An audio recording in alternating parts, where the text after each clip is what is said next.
আজ আমি তোমাদের মডিউলাস অপেক্ষক সম্বন্ধে দুই একটি মজার কনসেপ্ট দেখাবো। দেখো, তোমরা জানো যে যদি এক্স বাস্তব সংখ্যা হয়, অর্থাৎ যদি x set of all real নাম্বারের এলিমেন্ট হয়, তাহলে সেক্ষেত্রে mod x সমান x হবে যখন x is greater than equal to 0 এবং ইকুয়াল টু মাইনাস x হবে যখন x লেস দেন 0। এখন এই সংজ্ঞাটির অন্তর্নিহিত অর্থটি একটু ভালো করে বুঝে নেওয়া যায়। দেখো, এখানে বলা হয়েছে mod x এর মান x হবে যখন x is greater than equal to 0 হবে। x is greater than equal to 0 মানে কি? যখন x নন নেগেটিভ হবে, তার মানে x যখন ঋণাত্মক হবে না। x ঋণাত্মক হবে না মানে x এর মান 0 বা 0 থেকে বড় হবে।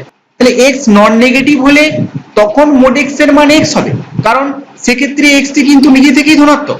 আবার এর মানটি মাইনাস x হবে যখন x টি ঋণাত্মক, তার মানে সেক্ষেত্রে যেহেতু x টি ঋণাত্মক, অতএব একে ঋণাত্মক করে ধনাত্মক করা হচ্ছে।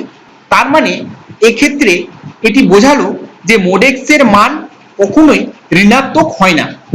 আবার দেখো, যেহেতু mod x এর মান কখনো ঋণাত্মক হয় না এবং ধনাত্মক সংখ্যা সর্বদাই ঋণাত্মক সংখ্যার থেকে বড়, সুতরাং এই দুটি কন্ডিশনকে আমরা একসাথে করে আমরা একটাই কন্ডিশন পাবো, সেটি হলো mod x is greater than equal to x যখন x বিলংস টু r। তাহলে এখানে লক্ষ্য করে দেখো, এখানে যেমন mod x equal to x এবং mod x equal to minus x থেকে আমরা পেয়েছি mod x is greater than equal to x। ঠিক একই রকম ভাবে x is greater than equal to 0 এবং x লেস দেন 0 এই দুটি কন্ডিশন থেকে একসাথে পেয়েছি x is belongs to r, কারণ x বিলংস টু r বলতে বোঝায় either x is less than 0 or x is greater than equal to 0, এর বাইরে আর কোনো কেস নেই। এখানে আরো একটি গুরুত্বপূর্ণ বিষয় লক্ষ্য করো, এখানে প্রত্যেকটি মডিউলাস অপেক্ষকের সম্পর্কের সাথে, এখানে যেমন দেখো mod x সমান x এই সম্পর্কটির জন্য এখানে একটি mod x বর্জিত সম্পর্ক রয়েছে। আবার এখানে mod x equal to minus x এর জন্য আছে x লেস দেন 0। আবার এখানে mod x greater than equal to x তার জন্য রয়েছে x বিলংস টু r। অর্থাৎ এই modulus of x equal to x এই সম্পর্কটি বোঝাচ্ছে x is greater than equal to 0 এবং modulus of x equal to minus x এটি বোঝাচ্ছে x ইজ লেস দেন 0 এবং modulus of x is greater than equal to x এটা বোঝাচ্ছে x is belongs to r। তাহলে প্রত্যেকটি modulus অপেক্ষকের সম্পর্কের জন্য আমরা x যুক্ত সম্পর্ক খুব সহজে নির্ণয় করতে পারছি।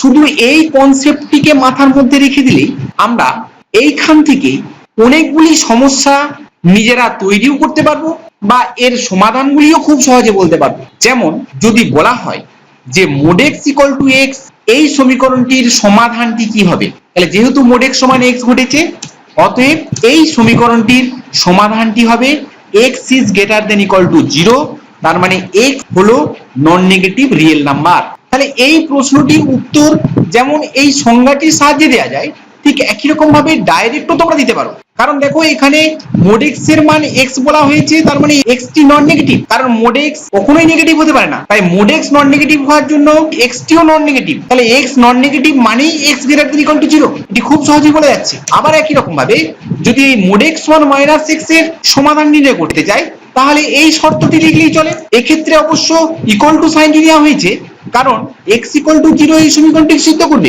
আবার এই সমীকরণটির সমাধান ডাইরেক্ট এখান থেকে বলা যায়, কারণ দেখো mod x এর মান নেগেটিভ হয়েছে, mod x এর মান নেগেটিভ হতে পারে না, তার মানে এই ক্ষেত্রে অবশ্যই x কে নেগেটিভ হতে হবে। তাহলে x নেগেটিভ অথবা 0 এই সমীকরণটিকে সিদ্ধ করবে। তাহলে x নেগেটিভ এবং 0 মানেই কিন্তু x less than equal to 0 বা x নন পজিটিভ রিয়েল। একই রকম ভাবে যদি আমরা এই অসমীকরণটা থেকে লক্ষ্য করি, এখানে এই অসমীকরণটির দুটি কেস, একটি কেস হলো mod x সমান x, সেই কেস নিয়ে কিন্তু আলোচনা করা হয়ে গেছে, এবং আরেকটি কেস হলো mod x is greater then x। তাহলে mod x equal to x যদি এই কেসটি হয়, অর্থাৎ x greater than equal to 0 case হয়, তাহলে নিশ্চয়ই বাদবাকি mod x is greater then x এটি হলো mod x equal to minus x এর কেস। তার মানে এক্ষেত্রে x ইজ লেস দেন 0 হবে অ্যান্সার, অর্থাৎ x হলো নেগেটিভ রিয়েল নাম্বার। অথবা আমরা এটাকে ডাইরেক্ট বলতে পারি যে এখানে mod x হলো পজিটিভ সংখ্যা, সেই পজিটিভ সংখ্যাটি x এর থেকে বড়, তাহলে এই ক্ষেত্রে x পজিটিভ হতে পারে না, কারণ পজিটিভ হলে mod x এর সঙ্গে সমান হয়ে যেত, তাহলে নিশ্চয়ই x টি নেগেটিভ। অতএব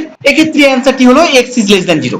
একই রকম ভাবে mod x plus x is greater দেন 0 এই অসমীকরণটির সমাধানের জন্য আমরা মনে মনেই ভাবতে পারবো যে mod x এর মান কখনোই মাইনাস x হতে পারে না, অর্থাৎ mod x এর মান মাইনাস x হলে এটি শূন্য হয়ে যাবে, কারণ কি কিন্তু এখানে বলেছে গ্রেটার দেন 0, তাহলে যেহেতু মোড x এর মান এক্ষেত্রে -x হতে পারে না, তার মানে অবশ্যই x লেস দেন 0 হতে পারে না। তাছাড়া আবার x এর মান 0 হতে পারে না, কারণ x এর মান 0 হয়ে গেলে কিন্তু ইকুয়াল টু সাইন হোল্ড করবে, তাই এক্ষেত্রে অবশ্যই x ইজ গ্রেটার দেন 0 হবে। এটির সমাধান তোমরা এভাবেও করতে পারো যে এই মোড x এর মান x বসিয়ে আমরা এখান থেকে পাবো 2x ইজ গ্রেটার দেন 0, তার মানে x ইজ গ্রেটার দেন 0, এবং এই মোড x এর মান x কখন বোঝাতে পারবো না, যখন x is greater than equal to 0। তাহলে এই x is greater than equal to 0 এবং x ইজ গ্রেটার দেন 0 এই দুটি সাধারণ সমাধান হলো x ইজ গ্রেটার দেন 0। এখানে কিন্তু মোড x এর মান -x বসানো যাবে না, তাহলে এই ক্ষেত্রে সমাধানটি হলো x ইজ গ্রেটার দেন 0 বা x পজিটিভ রিয়েল। তাহলে এখন দেখো কিভাবে এই fx অপেক্ষকটির ডোমেইন কত সহজেই নির্ণয় করা যায়। তাহলে এখানে যেহেতু fx অপেক্ষকের ডোমেইন নির্ণয় করতে চাইছি, তার মানে fx অপেক্ষকটির কখন অস্তিত্ব থাকবে সেটি নির্ণয় করতে চাইছি। এখানে fx অপেক্ষকটির হরে রয়েছে √x - mod x, তাহলে যেহেতু এটি রিয়েল নাম্বারের কেস, এখানে বাস্তব সংখ্যার ক্ষেত্র, অতএব √এর মধ্যে কখনোই নেগেটিভ টার্ম থাকবে না, তার মানে এই অপেক্ষকটির অস্তিত্ব থাকতে গেলে অবশ্যই x - mod x k greater than equal to 0 হতে হবে। আবার দেখো x - mod x এর মান কিন্তু 0 হতে পারে না, কারণ তোমরা জানো যে কোনো ভগ্নাংশের হর 0 হতে পারে না, সেক্ষেত্রে সেই ভগ্নাংশটির অস্তিত্বই থাকবে না। সুতরাং এই দুটি কন্ডিশন থেকে আমরা খুব সহজেই বলতে পারলাম যে এক্ষেত্রে fx অপেক্ষকটির অস্তিত্ব থাকবে যখন এই x - mod x is greater দেন 0। তার মানে এখান থেকে আমরা বলতে পারি যে x is greater then mod x, তাহলে x mod x এর থেকে বড়, এটা কখনোই সম্ভব নয়, কারণ তোমরা জানো যে যে কোনো বাস্তব সংখ্যা x এর জন্য সর্বদাই mod x is greater than equal to x হয়, কখনোই mod x less than x হতে পারে না। অতএব এই ক্ষেত্রে এরকম কোনো x এর অস্তিত্বই থাকতে পারে না।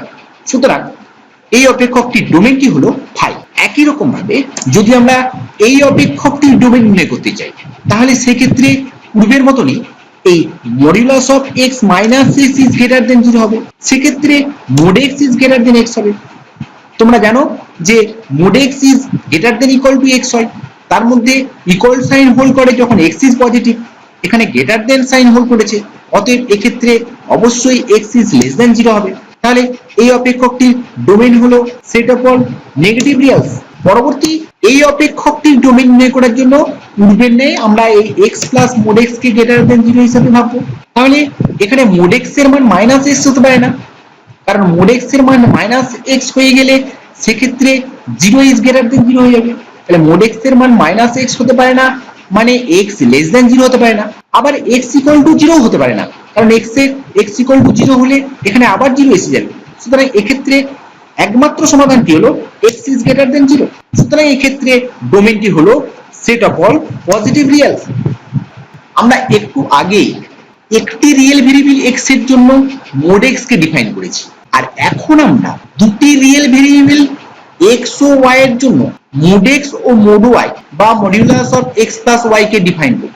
তো দেখো যে কোনো দুটি রিয়েল ভেরিয়েবল x ও y এর জন্য modulus of x plus y is less then equal two modulus of x plus modulus of y হয়। এটিকে আবার অনেক সময় ট্রায়াঙ্গুলার ইনইকুয়ালিটি বলা, কারণ লক্ষ্য করে দেখো এখানে কিন্তু এই অর্থটাই বোঝাচ্ছে ত্রিভুজের দুটি বাহুর সমষ্টি তৃতীয় বাহু অপেক্ষা বৃহত্তর। আবার দেখো এই ট্রায়াঙ্গুলার ইনইকুয়ালিটি শর্তটি যেমন রিয়েল ভেরিয়েবলের ক্ষেত্রে প্রযোজ্য, সেই রকম কমপ্লেক্স ভেরিয়েবলের ক্ষেত্রেও প্রযোজ্য। তোমরা জানো যে modulus of z1 plus z2 is less then equal two modulus of z1 plus modulus of z2 হয়। একই রকম ভাবে ভেক্টরের ক্ষেত্রেও এই শর্তটি প্রযোজ্য। তাহলে এই ট্রায়াঙ্গুলার ইনইকুয়ালিটি কিন্তু ম্যাথমেটিক্সে খুবই গুরুত্বপূর্ণ বিষয়। তো আমরা এখানে শুধুমাত্র রিয়েল ভেরিয়েবল x ও y এর জন্য এই কন্ডিশনটি এখানে ভাববো। এর জন্য আমরা প্রথমে চিন্তা করব কখন এই ইকুয়াল সাইনটি হোল্ড করবে, অর্থাৎ x ও y বিলংস টু r হলে কখন modulus of x plus y সমান modulus of x plus modulus of y এই কন্ডিশনটি ঘটবে। তাহলে যেহেতু x ও y এখানে বাস্তব রাশি এবং তাদের যোগফলের মডুলাস ভ্যালু সমান মডুলাসের যোগফল ভ্যালু, অতএব এই ক্ষেত্রে অবশ্যই x ও y কে সেম সাইন হতে হবে, কারণ x ও y একই চিহ্ন যুক্ত হলে, এখানে চিন্তা করে দেখো x ও y একই চিহ্ন যুক্ত হলে তার মানে দুটি পজিটিভ বা দুটি নেগেটিভ হলে সেক্ষেত্রে কিন্তু এদের সমষ্টি বোঝাবে। আবার এই ক্ষেত্রেও দুটি পজিটিভ বা দুটি নেগেটিভের ক্ষেত্রে কিন্তু এই দুটিরই সমষ্টি বোঝাবে। অর্থাৎ এক্ষেত্রে এক্স ও ওয়াই কে বিপরীত চিহ্নযুক্ত হওয়া চলবে না, কারণ লক্ষ্য করে দেখো যদি এরা বিপরীত চিহ্নযুক্ত হয় তাহলে কিন্তু এদের বিয়োগফল বোঝাবে, বিপরীত ক্রমে রাইট হ্যান্ড সাইড কিন্তু এদের সমষ্টি বোঝাবে। তাই এই ইকুয়াল সাইনটি হোল্ড করবে যখন এক্স ও ওয়াই সেম সাইন হবে, অথবা এক্স ও ওয়াই এর মধ্যে কমপক্ষে একটি শূন্য হবে। কারণ লক্ষ্য করে দেখো এক্স ও ওয়াই এর মধ্যে কমপক্ষে একটি শূন্য হলেও কিন্তু সেক্ষেত্রে এই ইকুয়াল সাইনটি ঘটে যাবে, কারণ যে কোনো একটিকে শূন্য ধরে দেখো এই ইকুয়াল সাইনটি হোল্ড করছে। সুতরাং এই modulus of X plus Y সমান modulus of X plus modulus of Y, এটা বোঝাচ্ছে এক্স গণিত Y is greater than equal to 0। তাহলে দেখো এখানে কিন্তু আমরা মডুলাস ছাড়া একটা সম্পর্ক খুব সহজেই তৈরি করে নিতে পারলাম, এবং সেই শর্তটি হলো এক্স ও ওয়াই একই চিহ্নযুক্ত। একই রকম ভাবে যদি এই modulus of X plus Y is less than modulus of X plus modulus of Y হয়, সেক্ষেত্রে এক্স ও ওয়াই কে অবশ্যই বিপরীত চিহ্নযুক্ত হবে, কারণ এরা বিপরীত চিহ্নযুক্ত হলে তাহলে সেক্ষেত্রে এই লেফট হ্যান্ড সাইডটি ছোট হয়ে যাবে, কিন্তু রাইট হ্যান্ড সাইডটি দেখো এদের সমষ্টি বোঝানোর জন্য এটা পজিটিভ হয়ে যাবে। সেক্ষেত্রে যেহেতু এক্স ও ওয়াই বিপরীত চিহ্নযুক্ত, সুতরাং এর জন্য কন্ডিশনটি হবে X Y is less than 0। এখন দেখো এই কনসেপ্টটির সাহায্য নিয়ে বেশ কিছু সমস্যার সমাধান খুব সহজেই করতে পারবো। যেমন লক্ষ্য করে দেখো এখানে সমস্যাটি রয়েছে modulus of sec x plus tan x সমান mod sec x plus mod tan x।